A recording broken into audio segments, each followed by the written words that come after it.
All right. Okay, so we're here sitting there talking with the Bottle Rockets. Hi, guys. Thanks very much. Hello. Hey, hello. First, I want to say the new album is really great. Got it from Bloodshot. Been really enjoying it. Wanted to say between this and your last one, Zosha, that you did for Bloodshot, you guys seem to sort of hit a stride again. I mean, do you have any magical theories into why it is? No.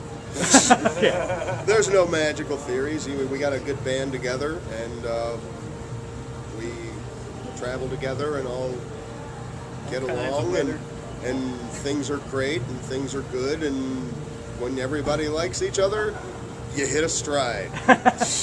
And that's what happened. So yeah, we're all great buddies. We're good little buddies. It's all one big happy family out on the road, huh? Yes, and this is a true fact. True fact.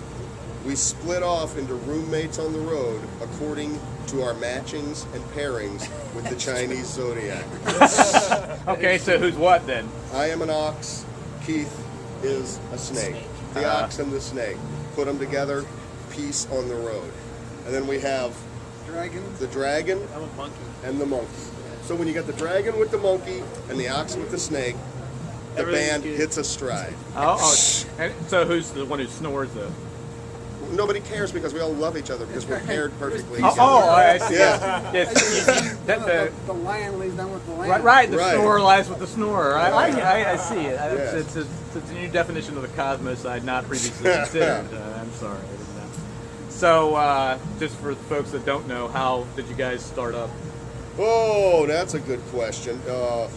You were a guitar tech for Uncle Guitar Tupelo, tech right? for Uncle Tupelo, kind of a multifunctional kind of guy for Uncle Tupelo. Guitar tech was probably the thing I did the least for them. but they were recording their second album, and it was the days when the DAT recorder was the new thing. Right. Woo, we got a DAT recorder. So they had a DAT recorder, and they'd record all day, and I was out there with them being whatever it was that I was. And at the end of the day, we would play around with the DAT recorder. Well, they had spent all day recording their own stuff, so they would record songs that I wrote, and they'd play along with me into this magnificent new DAT recorder. Right. And so that was it. It was just something to do at night, after, unwinding, having fun, whatever.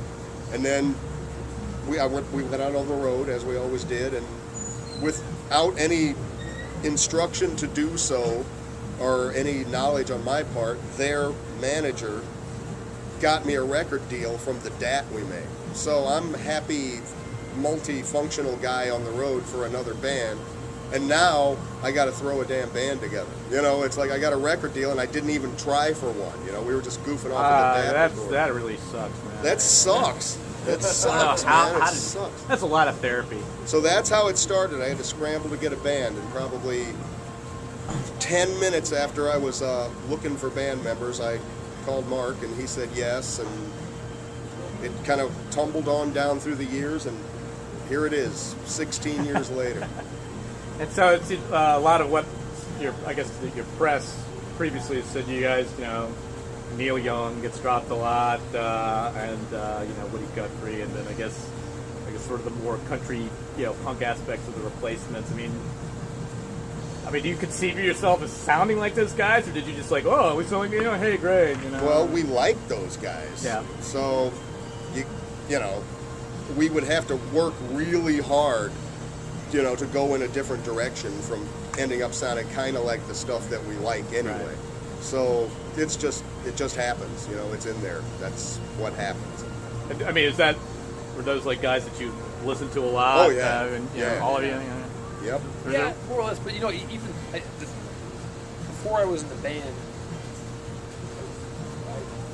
I saw the Bottle Rockets before I was in the band, and the thing, I always got it. It's like, oh yeah, it's sort of I don't know. There's a lot of stuff that you hear, that's sort of, I guess endemic is the wrong word, but just sort of is, but it's just kind of stuff that's where you grew up and live, and around St. Louis is, it's like there's yeah, I guess the Midwest sort of ends up being like the nation of the replacements, at least for a certain kinda, generation. But, you but know, also, folks. Cheap Trick. Yeah, I was gonna say. And you know, and sure, you know you know, the classic country stuff is there Right. too. You have to dig a little harder to find that stuff, but for sure it's there. Yeah. You know, it's You guys just sort of really enjoyed that more no frills,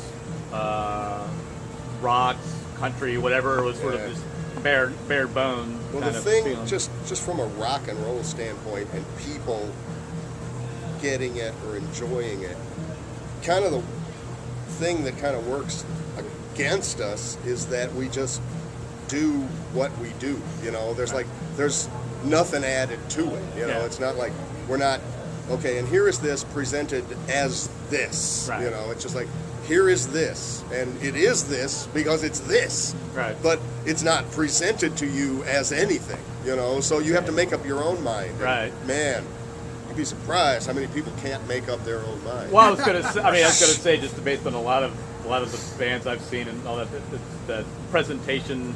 There are some bands that are big into the presentation or theatricality aspect Right. of it, and having a filter between them as people versus Right. them as I artists. or totally product. understand it. I mean, you go buy food. I don't care how good it tastes if it's this big gray blob on your plate. Right. You know, but you know, or anything. You know, you want to know what you're buying. Well, we're hard to necessarily to place that out there. Right. You know, look at what you're buying. I'll dress like them. Right. Well, no, I don't want to dress like them. You know, it's kind of like. So yeah, there's